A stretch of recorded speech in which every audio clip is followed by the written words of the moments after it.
I'm also gonna bug this. Like this thing bugs me now.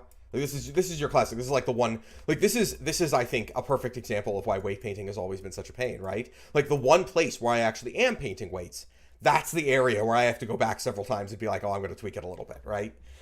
Weight painting is an awkward and I think not a good concept, right? It's something that we kind of got stuck with because of well these problems of like what primitive do we use for rigging? Well, it's just joints and they're just transforms. And therefore, weight painting became something that you had to do a lot of, and it's always been a really ugly way of controlling deformation, in my opinion. Not an opinion that everyone shares. I do know some people who really love weight painting.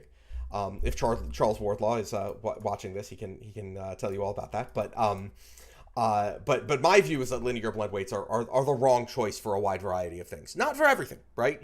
But for a wide variety of things, they're the wrong choice as the base way of the default way of deforming characters, right? Because they by themselves, right? Unless you do a lot of work on them, usually involving adding a bunch of extra influences to control things well, you're not going to get good results. Like good results don't fall out of the technique. And that has a lot to do with again, this idea of like choosing the right primitive for the task you're trying to solve.